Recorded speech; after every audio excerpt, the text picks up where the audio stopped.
এই 18 বছর 19 বছর 17 বছর মেয়েদের বিয়ে দেওয়া যাবে না, এই কথাটা শিখিয়েছে ইউরোপ আর আমেরিকা। তারা ভোগ করবে বলে, নারী ভোগ করবে বলে। সেটা আজকে জলের মতো পরিষ্কার। এপস্টাইন ফাইল নাম শুনেছেন? এপস্টাইন ফাইল নাম শুনেন নাই? কোথায় থাকে এরা? শুনেছেন? একজন আছে অন্তত, হাত তুলুন। কয়েকজন এখানে আছে, মাশাআল্লাহ, তাহলে আমি মিথ্যা বলছি না। এই এপস্টাইন ফাইলটা কি? প্রশান্ত মহাসাগরের মধ্যে একটা দ্বীপ আছে, যে দ্বীপের মধ্যে বিশাল বড় একটা স্বর্গের মতো, জান্নাতের মতো প্রাসাদ নির্মাণ করা হয়েছে। আর যেখানে পৃথিবীর সুন্দরী বাচ্চা 5 বছর, 4 বছর, 8 বছর, 10 বছর, 12 বছরের মেয়েদেরকে ফুসলিয়ে পাচার করে ধরে সেখানে নিয়ে যাওয়া হতো। আর সেখানে ওই পৃথিবীর সেরা সেরা ব্যবসায়ী, সেরা সেরা ধনী, সেরা সেরা খেলোয়াড়, বড় বড় নাম করা রাজনীতিবিদ, বড় বড় পৃথিবীর বিজ্ঞানীগুলি, তারা ওই কচি কচি 8 বছর, 10 বছর, 5 বছরের মেয়েদেরকে রেপ করে, ধর্ষণ করে সেই মাংস রান্না করে খেত। তার নাম হচ্ছে এপস্টাইন ফাইল। তার মধ্যে কার নাম আছে? Donald Trump. আর কার নাম আছে? Bill Gates. আর কার নাম আছে? Elon Musk. আর কার নাম আছে? আদানি আছে। ভুল করে আমাদের প্রধানমন্ত্রী নামও কিভাবে চলে এসেছে আল্লাহই জানে। কি বলছেন? বানানো কথা বলছি না কিন্তু। তার মধ্যে নাম আছে একজন বিজ্ঞানী, যার নাম হচ্ছে স্টিফেন হকিং। নাম শুনেছেন? যে আবিষ্কার করেছিল ব্ল্যাক হোল। মালটা পুরো 100% প্যারালাইসিস, এরকম করে শুয়ে আছে, এরকম করে। শালা ইমালো ওখানে যেত, আর কতটা বাকি? ও তো শরীরের 100% প্যারালাইজ, তো ও কিভাবে যেত ওখানে, কি করতো ছোট ছোট মেয়েদের সাথে? আপনি ভাবতে পারছেন? 11 বছর 10 বছরের মেয়েদেরকে নিয়ে যেত ডোনাল্ড ট্রাম্প সহ, ইলন মাস্ক সহ, বিশ্বের বড় বড় আমাদের যারা রাজনীতিবিদ, আমাদের যারা বড় বড় খেলোয়াড়। আমাদের ছেলেরা নবীর নাম জানে না, রসুলের নাম জানে না, ফাতেমাকে চেনে না, আবু বকর চেনে না, উমরকে চেনে না, খালেদ বিন ওলীদকে চেনে না, সালাউদ্দিন আইয়ুবী চেনে না, তিতুমিরকে চেনে না। কিন্তু ওদেরকে বলুন মেসি, বলুন নেইমার, বলুন রোনাল্ডো, বড় বড় বিশ্ববিখ্যাত ফুটবলার কে আছে, একদমে 22 জনের নাম বলে তবে দম ফেলবে। এই মালগুলো সব ওই দ্বীপে যেত, আর 10 বছর 12 বছর মেয়েদের ধর্ষণ করে, রেপ করে, কেটে কেটে টুকরো করে ওই মাংস রান্না করে খেত। বলুন এরা কি মানুষ? সেই এপস্টাইন ফাইল আজকে সারা পৃথিবীতে প্রকাশ হয়ে গেছে। চিন্তা করুন, কাদেরকে আমরা সভ্য বলি, ওরা আমাদের মুসলমানদের অসভ্য বলে। ওরা মুসলমানদের শেখায় তোমরা বাচ্চা মেয়েদের বিয়ে দিও না। ওরা মুসলমানদের শেখায় তোমরা মেয়েদের পর্দা করো না, 18 বছর আগে বিয়ে দিও না। 18 বছর আগে যদি বিয়ে তোমরা দিয়ে দাও, তাহলে এই এপস্টাইন ফাইলের মধ্যে যারা যে নামগুলো এসছে, ওরা কচি কচি মেয়েদের তাহলে ধর্ষণ করে হোটেলের মধ্যে রান্না করে, আর সেই মাংসগুলো খাবে কি করে যদি সব মেয়ে বিয়ে হয়ে যায়? আমার কথা বুঝতে অসুবিধা হচ্ছে কারো কি? আপনি ভাবুন, আমাদেরকে সভ্যতা শেখাতে আসে, বলে মুসলমানরা কচি কচি মেয়েদের বিয়ে করে, 4টে বিয়ে আর 64টা করে নাকি ছেলে।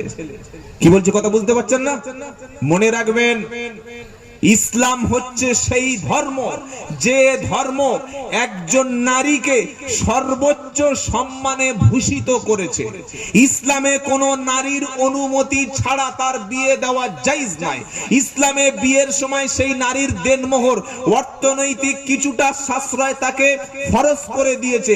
ইসলামে বিয়ে করার পরে স্ত্রীর মোহরানা, তার সুস্থতা, তার চিকিৎসা, তার খাবারের ব্যবস্থা, তার থাকার ব্যবস্থা, সে জামা কাপড়, খোরপোশ, পার্সোনাল, তার সবকিছু রেসপন্সিবিলিটি, দায়িত্ব স্বামীর উপরে দেওয়া ফরজ করেছে। তবে তুমি বিয়ে করতে যাও। এই স্ত্রী অসুস্থ হলে চিকিৎসা স্বামী করবে। স্ত্রীর জামা কাপড় নাই, কাপড় স্বামী কিনে দেবে নাকি মেয়ের বাপ দেবে? কি বলছেন? এই স্ত্রী যখন বাচ্চা হলো, তখন মেয়ের ছেলের মা হয়ে গেল।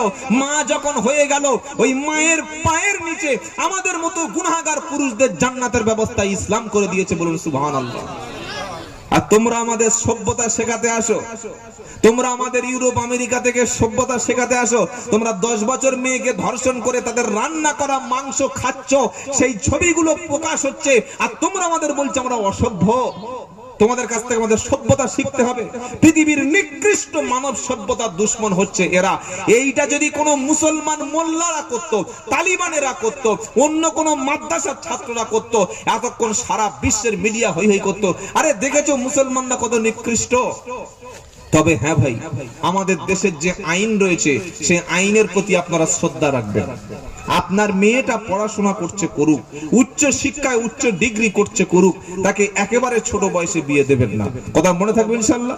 আপনার মেয়ে পড়াশোনা করছে ভালো কলেজে, ভালো ইউনিভার্সিটি, ভালো একটা আলাদা মিশন, যেগুলি বর্তমানে শিক্ষার পরিবেশ অত্যন্ত ভালো, সেই মিশনগুলিতে খোঁজ করে কোথায় আপনার মেয়ের চরিত্র, সতীত্ব, সম্ভ্রম, হেফাজত থাকবে, টাকা খরচ করে ওরকম girls mission, girls college, girls স্কুলগুলোতে ভর্তি করাবেন, যাতে আপনার মেয়ের সতীত্ব, সম্ভ্রম, ইজ্জত, হেফাজত থাকে।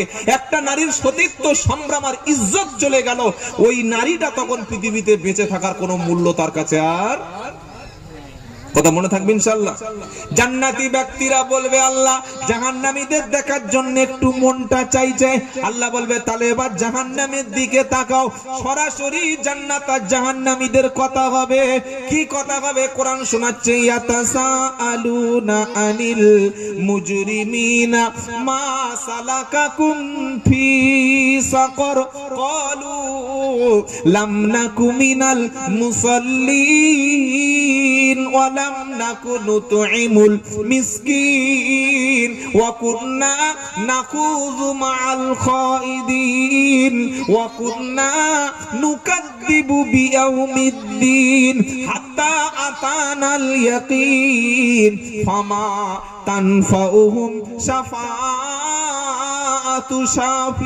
শাফিঈন। 29 পারা 17 পৃষ্ঠা 12 নম্বর লাইনের 42 নম্বর আয়াত সূরা মুদ্দাসির। জান্নাতি ব্যক্তিরা উপরে, জাহান্নামী ব্যক্তিরা নিচে। উপরে জান্নাতি ব্যক্তিরা, নিচে জাহান্নামীদের দেখছে আর বলছে ইয়াতাসাআলুনা আনিল মুজরিমিন মা সালাকাকুম ফি সাকর। কিরে লালটুর বাপ রফিক ভাই, মইদুল চাচা, জব্বার চাচা, বক্কার চাচা, মুসা দাদা, একসঙ্গে খেতাম, একসঙ্গে ঘুমাতাম, একই সঙ্গে বিজনেস ছিল। কি আমল ছিল? সেই আমল তোকে জাহান্নামে ফেলে দিল। একটু কি আমাকে শোনাবি না? তখন জান্নাতি ব্যক্তির প্রশ্নের উত্তরে জাহান্নামী মুখ খুলবে আর বলবে ক্বালু লাম নাকু মিনাল মুসাল্লিন। টাকা ছিল, পয়সা ছিল, সবে বরাত সারা রাত নামাজ পড়ে ফাটিয়ে দিয়েছিলাম, বাড়িতে মিলাদ হতো ঘন ঘন, অনেক আলেম ইমামের সঙ্গে সম্পর্ক ছিল মনের মতো, সব ছিল বন্ধু, কিন্তু নামাজীদের সঙ্গে আমারও পরিচয় ছিল না। আমাকে কখনো মসজিদে কেউ দেখতো না। আমি জীবনে আজান হলে মসজিদে যেতাম না। তোদের সঙ্গে একই জামাতে যদি নামাজ পড়তাম আজকের জাহান্নামী হতাম না। তুই তো গেলি নামাজ, আমাকে ডাকলি না। তুই আমার বাড়ির পাশে ছিলিস ভাই, আমাকে কেন ডাকলি না বল? তুই আমাকে হাতটা ধরে টেনে কেন মসজিদে নিয়ে গেলি না বল? তুই আমাকে যদি বলতিস যে চল নামাজে যাই, আজকে আমি এখানে থাকতাম। তুই আমার শত্রু, বুঝলি? তুই আমার শত্রু, তুই আমার জানের দুশমন ছিলিস, কেন তুই বললি না? তখন নামাজি লোক বলবে ভাই রে, মসজিদের মাইকটা কি এমনি এমনি ছিল? মসজিদে যে মাইকের যে উপরে হর্ন লাগানো ছিল ওটা কিসের উদ্দেশ্য করে লাগানো হয়েছে? হ্যাঁ, আজান হচ্ছে আর শুনে পুকুরে ঝাম মেরে গোসল করছে, ওটাই খাওয়া বসে গেছে। বিবি বলছে হ্যাঁ নামাজ পড়তে যাবে না, চুপ কর। আসরের সময় আজান হচ্ছে, যাবে না, পরে যাই, সময় আছে। মাগরিবে সময় নেই। তুই আজান হচ্ছে মসজিদে শুনে তোমার কাজে যাওয়ার জন্য, আজান হচ্ছে ঘুম থেকে উঠে তুমি অন্য কাজে থাকার জন্য। আজান হচ্ছে এই কারণে কিয়ামতে ফেরেশতারা সাক্ষী দেবে, আল্লাহ সাক্ষী দেবে, ইমাম সাক্ষী দেবে, নামাজিরা সাক্ষী দেবে, মসজিদ সাক্ষী দেবে, আর তোমার কান তোমার বিপক্ষে সাক্ষী দেবে। কে সাক্ষী দেবে বলেন? সাক্ষী দেবে কে? জোরে বলো। ইন্নাস সামআ ওয়াল বাসারা ওয়াল ফুআদা কুল্লু উলাইকা কানা আনহু মাসউলা। 15 পারা 4 পৃষ্ঠা 6 নম্বর লাইন, সূরা বনী ইসরাইলের 35 নম্বর আয়াত। আল্লাহ বলছেন, কান দিয়ে তুমি কি শুনছো, চোখ দিয়ে তুমি কি দেখেছো, অন্তর থেকে কি তুমি ভেবেছো, এই তিনটি সম্পর্কে অবশ্যই তোমাকে জিজ্ঞাসা করা হবে। হাত্তা ইদা মা জাউহা শাহিদা আলাইহিম সামউহুম ওয়া আবসারুহুম ওয়া জুলুদুহুম বিমা কানু ইয়ামালুন। 24 পারা সূরা আমিন সাজদার 20 নম্বর আয়াতে 14 নম্বর লাইনেতে আল্লাহ পাক শোনাচ্ছে, জাহান্নামী ব্যক্তিদের যখন জাহান্নামের কাছে নিয়ে যাওয়া হবে, কান কি শুনেছে কান খুলে খুলে বলে দেবে, চোখ দিয়ে কি দেখেছে চোখ সেদিন বলে দেবে, আর সেদিন পা কি করেছে হাত কি করেছে সবকিছু অঙ্গ প্রত্যঙ্গ চামড়াগুলি আমার শরীরের ত্বক স্কিন সেদিন সাক্ষী দেবে। বান্দা তখন বলবে, ওয়াকালুলি জুলুদিহিম লিমা শাহিদতুম আলাইনা, কিরে শরীর, কিরে হাত, কিরে পা, কিরে আমার দেহ, আমার বিরুদ্ধে কেন সাক্ষী দিচ্ছিস বল, কেন আমার বিরুদ্ধে সাক্ষী দিচ্ছিস, আজকে আমাকে কেন তুই ছাড়লি না। তখন শরীরের চামড়া বলবে, চোখ বলবে, কান বলবে, আমাদের কাছে তুমি কোনো কিছু গোপন করতে না, বলো তোমাকে 5 বার ডাকা হয়েছে কিনা বলো, বলো তোমার গ্রামের জলসা আলেমরা বলেছি না কিনা বলো, বলো তুমি চোখ দিয়ে মসজিদ দেখতে পেতে নাকি বলো, বলো তোমার শরীরে কি এত প্যারালাইসিস ছিল, উঠে দাঁড়িয়ে ফজরে 2 রাকাত নামাজ পড়ার ক্ষমতা ছিল কিনা বলো, সবকিছু আল্লাহ দিয়েছে। এরপরে তুমি যখন আসলে না, আমি আল্লাহর সামনে সব খুলে বলে দেব, আজ গোপন কিছু করলাম না। এই যে আপনি বাড়ি থেকে হেঁটে এই পর্যন্ত এসেছেন, কে এনেছে?